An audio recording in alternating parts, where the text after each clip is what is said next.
Hi, folks. I'm going to walk you over your major essay, your definition argument essay for English 102. And so you'll notice first thing, the basics here.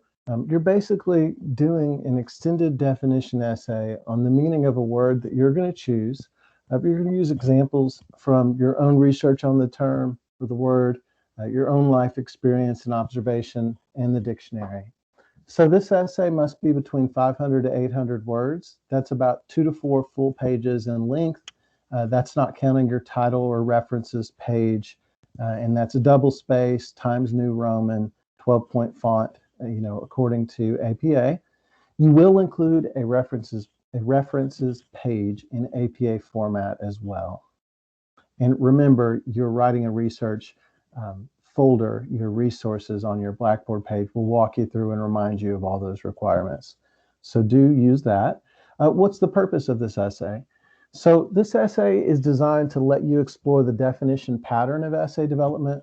The purpose of your argument here, so the main focus of your argument should go beyond defining a term and have a higher purpose.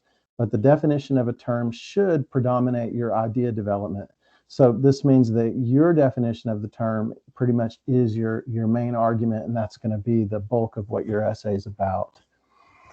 So there's an example here. John F. Kennedy wrote an entire book around this same idea. It's called Profiles of Courage, and the book gives examples and explains his understanding of what that word courage means. And it begins with the definition that he borrowed from Ernest Hemingway, who said that courage is grace under pressure. So that's a good example of kind of what we're up to here. You'll notice the process, like most of our major essays, we've got a rough draft, a complete rough draft due date, and then we will peer review that, and then you'll have your final revised draft due date. So keep those in mind. Our format, we're gonna like we were talking about earlier, we're going to follow APA formatting. That's 12-point Times New Roman double space, 1-inch margins. You'll include a title page per APA and a reference page is the final page. So on that reference page, reminder, you're going to include the sources that you cite in your essay. And of course, you must follow the in-text citation guidelines per APA when you do integrate those quotations from outside sources into your essay. And you want to include the source of your information, the author's name, the year of publication, the title of article or source, and the page numbers using the correct APA format. Okay, so let's talk about the research here. So you will bring outside research into this essay. So the requirement is that you have at least two legitimate, two credible outside sources beyond, in addition to the dictionary definition that you use. You can cite a dictionary, but then your works cited page would have a minimum of three sources. So basically, two sources in addition to the dictionary definition if you use that. Beyond a source that provides a definition of your term, you've got a source that provides an example that supports your definition. You've got a source that provides inspiration for your thinking, or a source that leads you to a new way of looking at the term. So you must correctly cite that material like we were talking about according to APA. So here's the gist of what this means. A definition simply is a statement of the meaning of a word or phrase. An extended definition, which is what this argument essay is, it goes beyond that, beyond what can be found in a dictionary. And it offers an expanded analysis, illustration, and examples of a concept or an idea that may be abstract, controversial, unfamiliar, or even often misunderstood.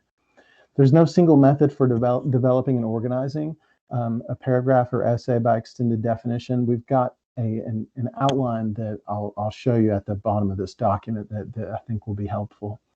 So here's the main things you're going to need to write the essay. You will need a dictionary. You will need to use your background knowledge, basically what you already know. You will use your personal experience. And again, you will have two sources that you'll research and work into your essay. We'll use that same first-year writing grading rubric that we'll use for all of our essays. As far as choices, this is completely up to you. This particular essay doesn't have to be completely scholarly. You can have a mix of academic and personal in this essay. So once you decide on a subject, decide on your purpose, decide on basically your purpose is making an argument about the definition of this word and what it means, and you're making an argument for that. So, potential topics. Here is a large list. You can pick from any of these. If you have an idea from one beyond this, send me an email and let me know, and I will approve it for you if I think it would work for you. So, organization. We were talking about this earlier. I am not requiring you to turn in an outline for this, but this is my recommendation. I would recommend that you start with an introduction. You can see that you can see how to do that. Here's some best practices. You do want to make sure that your thesis statement is the last sentence of your introduction paragraph. And this is important for this essay. Your thesis statement is your personal interpretation of the word, and that's your central argument. So the thesis should be as concrete as possible, but not too detailed so that you don't have anything left to go into detail throughout the rest of your essay. So paragraph 2, a dictionary or a personal definition of the word would be a great way to organize paragraph 2. Paragraph 3, talking about how others have defined the word. So this could be some of the research that you've found from other sources. You might explain how these quotes contrast, or how they are different, or how they are similar to the dictionary definition. Then you want to go into the anti-definition. So what does your word not mean? You want to make sure that's really clear, and you give good examples there. Now you'll get into personal examples of people who exhibit the characteristics of the word as you understand it. So this is backing up your argument about what the word really means. So you'll write about who, what in your life shows or exhibits characteristics of your word. Part 6, this isn't required. If it works out that you're able to do this for your term, that's great. But if not, it's not required. But if you can use examples from the text, the short stories, the poems we've read in class that can be used in your argument for your definition, that's great. All right, so paragraph 7 and 8, here's where you've got your illustration by your scholarly article or book that you've researched and found.